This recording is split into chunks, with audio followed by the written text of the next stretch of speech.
રોગની સારવાર કઈ કઈ પદ્ધતિથી થાય છે અને તબક્કાવાર આ રોગની સારવારમાં કયા કયા ફેરફાર થતા ગયા છે તે વિશે જણાવશો? આ રોગની જે સારવાર છે એ બેઝિકલી કોઈ પણ પ્રકારની સારવારનો એક જ કન્સેપ્ટ હોય છે, ગમે તેમ કરીને લોહીને પાછું પડતું અટકાવવું. તો શરૂઆતમાં ઇન 1900s જે 1900થી 1985 સુધી આ રોગની સારવારમાં એક ગોલ્ડ સ્ટાન્ડર્ડ ટ્રીટમેન્ટ હતી, that is called varicose vein stripping, કે જેમાં પગમાં ચેકા મૂકીને એ આખી નસ એ કાઢી નાખવામાં આવતી હતી. તો એમાં એને કનેક્ટ કરતા જેટલા બી વાલ્સ હોય એ વાલ્સ બી ખેંચી લેવામાં આવતા હતા અને ટાઈટ બેન્ડેજ મારીને દર્દીને 3-4 દિવસ સુધી આપણે એડમિટ રાખતા હતા. પછી બેન્ડેજ ખોલીને સ્ટોકિંગ્સ પહેરાવીને આપણે એને ઘરે મોકલતા હતા.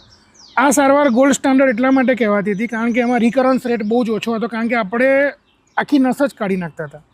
પણ આ સારવારમાં જોડે જે નસ કાઢતા હતા એની જોડે ચેતાતંતુ બી ઘણી વખત ખેંચાઈ જતા હતા, ઘણી વખત લોહીના ગઠ્ઠા ભરાઈ જતા હતા, ઘણી વખત જે ચેકા મૂક્યા હોય એ આપણે પ્રાઇવેટ પાર્ટ્સની નજીક ચેકા હોય તો એના કારણે એમાં ઇન્ફેક્શન થવાના પણ ચાન્સીસ રહેતા હતા. તો તબક્કાવાર આ જે આઈડિયલ જે ગોલ્ડ સ્ટાન્ડર્ડ ટ્રીટમેન્ટ હતી એમાં ઇવોલ્યુશન થવા માંડ્યું. સૌથી પહેલું આવ્યું એન્ડોવિનસ લેઝર એબ્લેશન.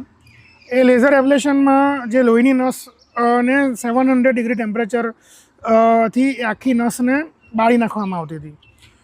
એ ઘણું સક્સેસફુલ અત્યાર સુધી બી ઘણા દર્દીઓમાં એન્ડોવિનસ લેઝર એબ્લેશન કરવામાં આવે છે.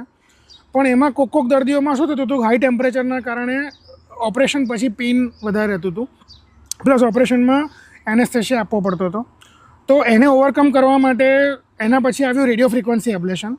રેડિયો ફ્રિકવન્સી એબ્લેશનમાં 120 ડિગ્રી સેલ્સિયસ પર નસોને બાળવાનું ચાલુ થયું.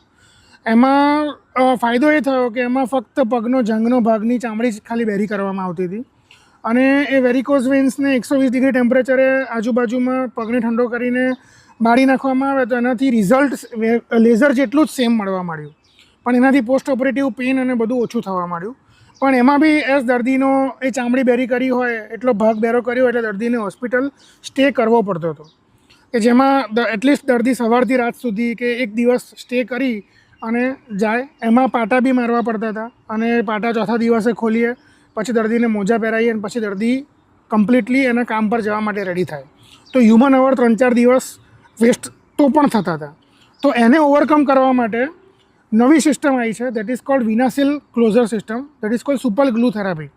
સુપર ગ્લુ થેરાપી એક એવી વસ્તુ છે કે જેમાં એનેસ્થેશિયા આપવામાં આવતો નથી, કે જેમાં દર્દીને ઇન્ડોર કરવાની જરૂર નથી, ફક્ત ગ્લુની મદદથી દર્દીની નસોને ચોંટાડી દેવામાં આવે તો દર્દી ચાલતા ચાલતા ઓપરેશનમાં આવે છે અને ચાલતા ચાલતા ઘરે જતો રહે છે. અને એમાં કોઈપણ પ્રકારનું અલગથી સ્ક્લેરોસન્ટ કે કોઈપણ પ્રકારનું બીજું સર્જરી કે એવું કશું જ કરવામાં આવતું નથી. આખી નસને તમે ગ્લુથી ચોંટાડી શકો છો, કોઈ એવા મેજર કોમ્પ્લિકેશન નથી. તો અત્યારે જે સૌથી રિસન્ટ પદ્ધતિ છે એ સુપર ગ્લુ થેરાપી છે. સો આપણે ક્રોનોલોજીકલ એનો ઓર્ડર જોઈએ તો પહેલાં ઓપન સ્ટ્રિપિંગ, એના પછી એન્ડોવિનસ લેઝર એબ્લેશન, એના પછી રેડિયો ફ્રિકવન્સી એબ્લેશન અને એના પછી સુપર ગ્લુ ઓર વિનાસિલ ક્લોઝર સિસ્ટમ.